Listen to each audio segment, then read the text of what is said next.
If you're watching, and please do on the RTÉ News channel, we're going to try something a little bit different with the lighting here. Gail's going to explain. Yes, so we're joined this morning by Cathal Sweeney, who's Glo Hurling founder, TY student and Student Enterprise Award winner. And his glow in the dark sliotar has won top prize at this year's Student Enterprise National Finals. So Cathal, you're a student at Mungret Community College in Limerick, and this is a Glo Ball made using a phosphorescent material that glows in the dark, which hopefully we'll be able to demonstrate shortly. So how did you come up with the idea for this Glo Ball? I came up with the idea because I'm an avid hurler myself, and I was pucking the ball. I think it was probably 5:30 or 6 o'clock in November. I just kept missing the ball. I couldn't see it. I'd come out with like 3 or 4 balls, and then I'd go back in with none. So I kind of decided, like, instead of complaining about it, I'd do something about it. So if you describe the ball to us, so if anyone's watching, we're going to try and bring down the lights here and we can see the ball glowing. But for anyone who's listening on the radio, can you just do a demonstration and describe what you're doing and what we can see? So the ball has phosphorus powder in it, which makes it glow in the dark. So when it's reacted with like a normal light, it would still glow, but the UV light that I sell with them makes it glow much better.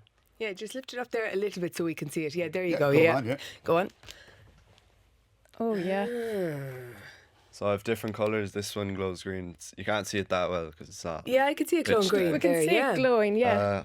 I have So different colours. There's yellow, white, pink. Yeah, the pink one's with Breast Cancer Ireland. So for each one of these I sell, I donate €1. Oh yeah, and you can see it glow then. Yeah. So does the ball pick up the light during the day as well, and then Yeah. the light that shines on it Yeah, it makes just it glow more? re-emits the light. Brilliant. So how did you set about making it? Who did you approach to actually design it and get the phosphorescent into it?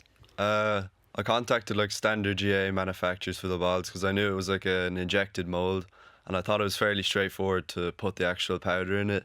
And I came up with the idea because I have a pair of pajamas at home, and then they glow in the dark, and I was thinking what was in them. So I contacted them, and I contacted about 10 of them, and 9 of them said, "Oh, this is impossible. This is never going to happen." Because I feel like with GA, everything is the way it is, and there's nothing really changing in it.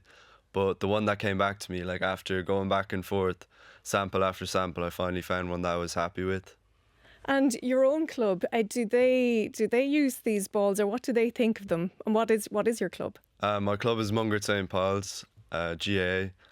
We haven't had much use with them, but like sometimes I go down to the club and see people using them. But I've kind of like got on my feet when it's been after the winter months. Like I didn't even have enough stock to stock the club shop or give them to them. But I'm sure coming into this year that I'll be able to distribute them. And ramp up a bit more in business. Yeah. So how are sales going, and how are you managing all that? Yeah, the sales are going well. It's kind of constant at the moment. Like sometimes it'll go up, sometimes it'll go down. But it's like the consistency with posting and getting the orders out. But I find like it's kind of hard to get like hundreds of orders and stuff like that out. But I'm lucky enough to have my mom help me. It's just the two of you, like packing boxes. Well, most of the time it's just me. Really? Yeah, but you could go into my stock room, which is like my spare room, and you'd see like a huge mess and stuff all over the floor. But when I know where everything is, like I feel like that's what matters. And then come home from school and it would be all clean, like.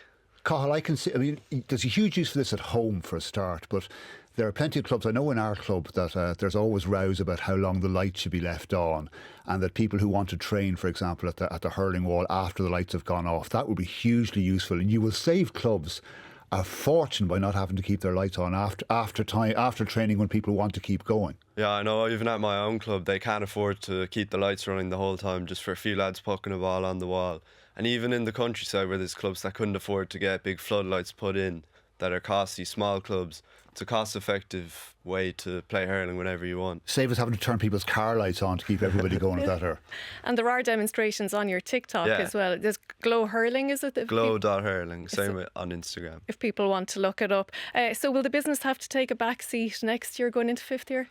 I don't know, I've tried to talk about it with my parents, but I think I'm just going to keep pushing with it. Like, this is what I love. I want to pursue business, so I think school might be the one on the back burner. Okay. Poor mom sitting at home listening to that. You can do both, Cathal. Okay, congratulations again, Cathal Sweeney, Glo Hurling founder and Student Enterprise Award winner.